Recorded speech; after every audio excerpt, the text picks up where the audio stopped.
In this video, I'll show you how to solve the ALEKS problem called reaction sequence stoichiometry. Buckle up because this is actually a really tricky problem. I flipped through a few versions of the problem. They all seem to be laid out the same way. ALEKS is giving you two balanced equations. It's going to provide you with information about one of the products of equation number 2, and for my problem, it's providing me with information about the copper. And then it's going to ask you to calculate something about one of the reactants of equation number 1. And for my problem, it's asking me to do a calculation for Cu2S. For those two molecules that you identified there, you do need to know their molar masses. So I went ahead and looked them up and copied them down up here so we have it for reference. Now, the thing that makes this problem tricky is that ALEKS is asking us to take the percent yield of each equation into consideration. So it's going to give you the percent yield of equation number 1, and it's also going to give you the percent yield of equation number 2. And like I said, that's going to make this problem extra hard. Before we get started on the calculations, we do need to identify, in these two reactions, we need to identify what our intermediate is.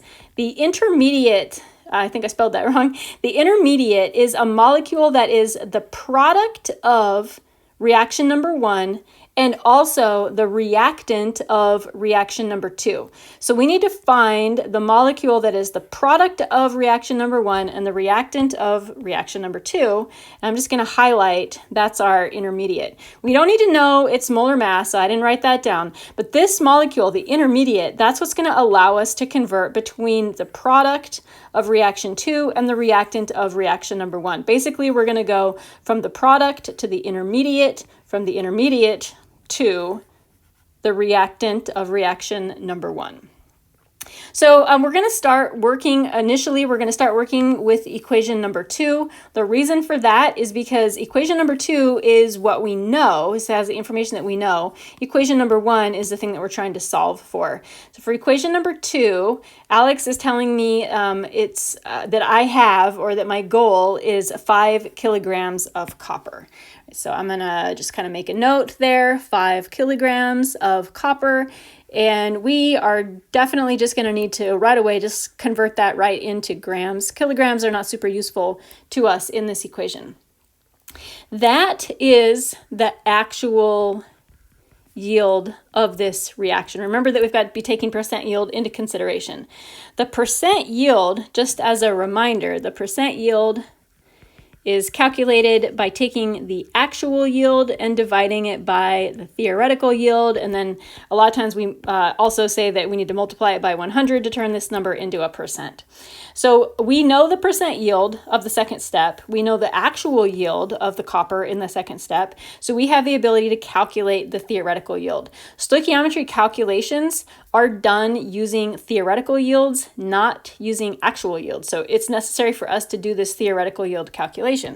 So for my second step, 79%, which is the same as 0.79, since I'm leaving off this times 100, 79% is my actual yield, which is 5,000 grams, divided by my theoretical yield. And again, the reason we need to calculate the theoretical yield is because stoichiometry calculations, which is what we're trying to do, stoichiometry calculations are always done using theoretical yield.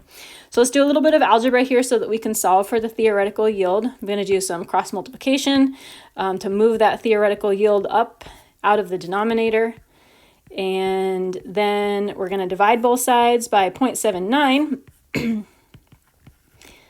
so that we can solve for the theoretical yield. 5,000 divided by 0.79 is 6,329 grams. And that is of the copper. So our theoretical yield, 6,329 grams. Remember, again, the reason that we need to calculate this is because we do need to do stoichiometry, and stoichiometry is always done using theoretical yield, not using actual yield. So once we know the theoretical yield of copper, we can use stoichiometry to convert from copper into our intermediate, Cu2O. The reason that we have to convert it into our intermediate is because that intermediate is what gives us the connection, the pathway back to this this reactant that we're trying to solve for. So for a minute, we're going to do a relatively simple stoichiometry problem. We're going to kind of think about this as like, if I wanted to make 6,329 grams of copper, how much Cu2O would I need? So we're going to set this up like a stoichiometry problem. 6,329 grams of copper. If we're doing stoichiometry, it needs to be done in units of moles. So we have to convert out of grams and into moles. That's where this atomic mass comes into handy that I looked up. For copper, 1 mole is 63.5 grams. And that step is going to convert us from grams of copper into moles. And then our next job is to convert from moles of copper into moles of Cu2O. We cannot go directly into Cu2S. We need to go from this molecule to this molecule via the intermediate. The intermediate is the thing that connects these two equations together. So our next step, we want moles of copper down on the bottom. We want moles of Cu2O up on top. The relationship between these two molecules is the stoichiometry of their balanced equation. That's 1 to 2. And this cancels out the moles of Cu. Now you might be thinking, can't we just go one more time and convert into moles from Cu2O into Cu2S? And normally we could, except for, again, ALEKS is asking us to take percent yield into consideration. So unfortunately, we cannot do that. Okay, so let's do the math on this. 6,329 divided by 63.5 times 2, or also divided by 2. That is 49.8 moles of Cu2O, our intermediate.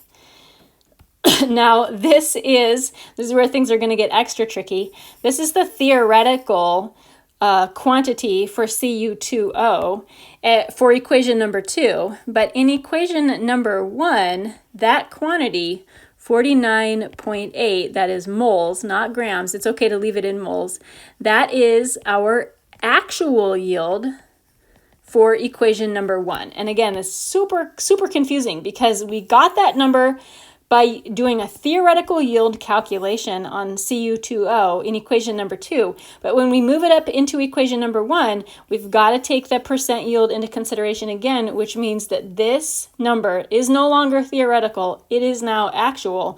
And we are essentially repeating this whole entire process now for equation number 1. So we're going to go back to this step, our percent yield, now for equation number 1, which is 93%. So I'm just going to modify that number. Our actual yield is 49.8 moles. 49.8 moles. And I'm just going to make some changes here. 0.93 times the theoretical yield is 49.8 moles. Divide both sides by 0.93. And our theoretical yield